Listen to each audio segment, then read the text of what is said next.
Um adolescente que descobre que um vampiro mora ao lado.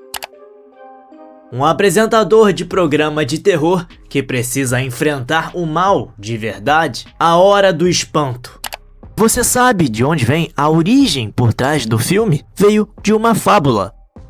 Do menino que gritava lobo. Era uma vez um jovem pastor que cuidava da sua aldeia de ovelhas nas montanhas. O seu trabalho era vigiá-las e alertar os moradores caso algum lobo aparecesse. Um dia ele estava entediado e queria se divertir. Ele teve uma ideia travessa e decidiu gritar: "Lobo, lobo, um lobo está atacando as ovelhas!" Os aldeões largaram tudo o que estavam fazendo, correram montanha acima com paus e ferramentas para tentar ajudar. Quando chegaram lá, ofegantes e preocupados, encontraram o menino rindo. "Não tem lobo nenhum, era só uma brincadeira", disse ele, achando hilário vendo todos ali cansados e ofegantes, correndo à toa. Os aldeões ficaram irritados e voltaram para suas casas. Alguns dias depois, o garoto achou que seria engraçado fazer aquilo de novo. "Lobo, lobo, tem um lobo atacando as ovelhas." E aí novamente os aldeões largaram tudo para ir ajudar e novamente era mentira. E o menino ria e ria da cara de todos, mas dessa vez os aldeões ficaram muito irritados e o alertaram severamente. Mas o menino nem se importou. Até que chegou o dia em que o lobo veio de verdade e atacou o rebanho. E o menino então, apavorado, gritou: "Lobo, lobo, agora tem um lobo de verdade aqui atacando." Mas dessa vez ninguém veio. Os aldeões lá de baixo ouviram os gritos, mas nem se importaram. Eles pensavam: "Ah, lá vem esse menino de novo contando essas mentiras. Não vamos cair nessa vez, né? Deixa ele lá aprendendo a lição." E o menino então assistiu ali impotente enquanto o lobo atacava as suas ovelhas.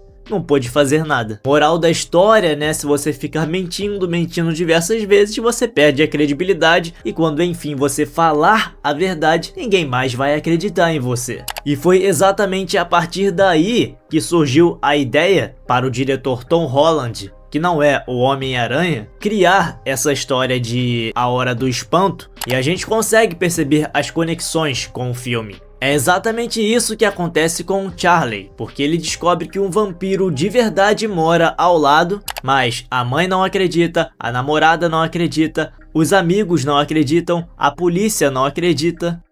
Todo mundo acha que ele está maluco, obcecado por filmes de terror, e quando ele grita vampiro, ninguém o leva a sério. Genial, né? O diretor pegou uma fábula clássica e transformou num filme de terror que virou cult e hoje completa 40 anos. E não seria tão memorável assim. A gente não é saudosista por gostar desses filmes dos anos 80. Realmente fazem falta, é a minha opinião, tá? Quero saber a de vocês também nos comentários. Porque pra mim, cara, dizer que tudo lá atrás não presta porque não tinha uma qualidade gráfica tão elaborada. Cara, você pega os efeitos desse filme até hoje, efeitos práticos, das transformações, da maquiagem, pra mim são muito satisfatórios. E em questão de história, tem muita profundidade também. Não era só um filme de monstro.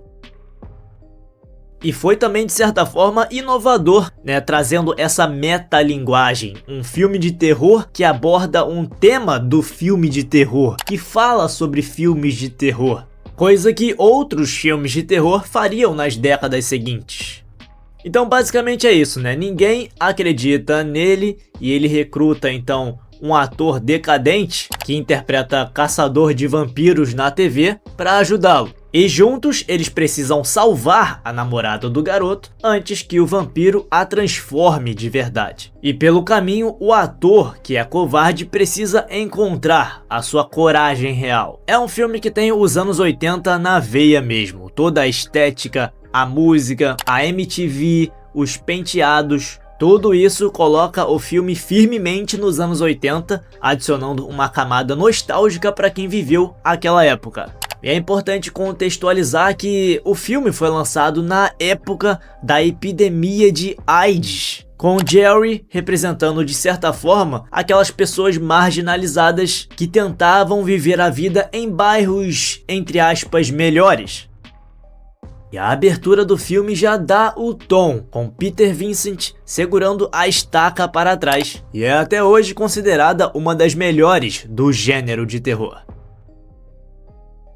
E se Charlie era o motor, Peter era o coração dessa história. O diretor Tom Holland se inspirou nos antigos apresentadores de TV americana, como Zacherley ou Zwingli e a famosa Elvira. E fazia todo sentido, né, que um garoto pedisse ajuda a um apresentador de terror local. E sabe de onde veio o nome Peter Vincent? Uma grande homenagem a lendas do cinema de terror, Peter Cushing e Vincent Price. O Vincent Price, por exemplo, talvez seja a maior figura do cinema de terror no quesito atuação, porque fez diversos papéis lendários. E ele inclusive foi convidado para fazer o papel do Peter Vincent, mas ele recusou por não estar bem de saúde na época. Foi substituído então por Howard McDowell, que acabou modelando sua atuação icônica como o Leão Covarde do Mágico de Oz, um personagem que precisava encontrar a coragem, e fazia todo sentido também com o personagem dele em A Hora do Espanto. E aqui ele era um ator velho, canastrão, que teve um sucesso moderado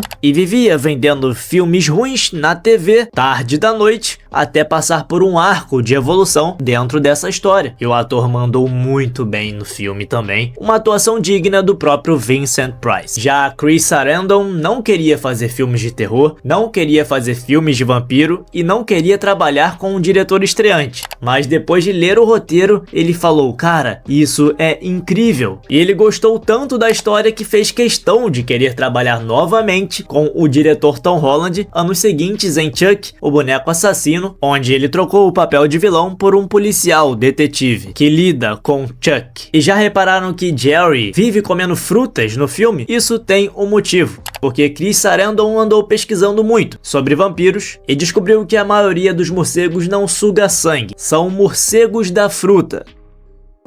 E aí trouxe esse quê frutífero para o seu personagem. O roteiro do filme foi escrito em apenas 3 semanas, e A Hora do Espanto foi o primeiro filme de vampiro a gastar pelo menos $1 milhão com efeitos especiais, que são bem competentes até hoje, inclusive capitaneados por produtores de efeitos visuais que já tinham trabalhado em Caça-Fantasmas de 1984. Sabe aquele fantasma assustador da biblioteca lá de Caça-Fantasmas? Ele foi reaproveitado aqui em A Hora do Espanto. O filme estava em boas mãos, e a prova disso é que a Columbia, o estúdio do filme, não estava dando muita bola para esse filme. Toda a energia estava sendo canalizada para o lançamento de Perfeição, aquele filme com John Travolta e Jamie Lee Curtis, que eles acreditavam que seria um blockbuster, e isso acabou deixando Tom Holland sem nenhuma interferência do estúdio, fazendo o filme que ele queria. E a consequência disso é que A Hora do Espanto foi um sucesso de bilheteria inesperado, o segundo maior filme de terror de bilheteria daquele ano de 1985, atrás apenas de A Hora do Pesadelo 2, e Perfeição foi um tremendo fracasso.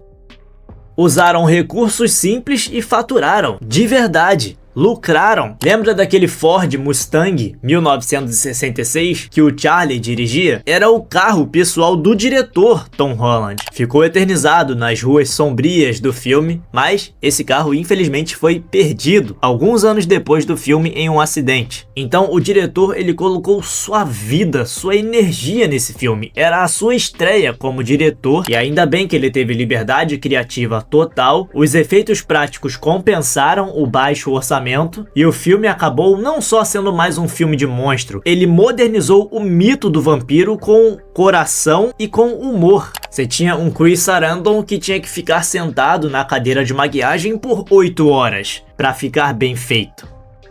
Não vai esperando um exorcista, sabe? Mas eu diria que é um filme obrigatório para todo fã de filmes de terror, porque ele atualiza esse gênero de vampiro que estava meio saturado. Você tinha ali algumas coisas interessantes dos anos 70, como a série de 1979 do Stephen King.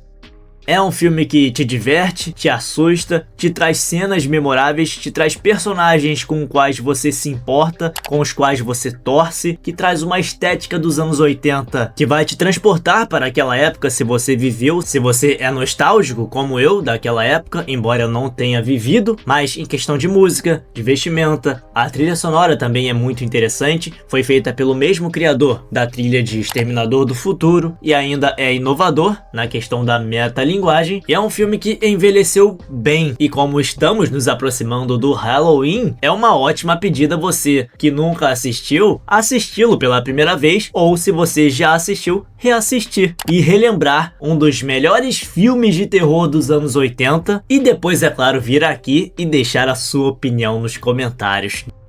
Diga pra mim a sua opinião sincera sobre A Hora do Espanto. Diga onde você assistiu, quando você assistiu, você lembra em que fase da vida você estava? Foi na infância? Foi na adolescência? Você foi ao cinema assistir? Conta pra mim, vamos relembrar, vamos ser nostálgicos nesse momento.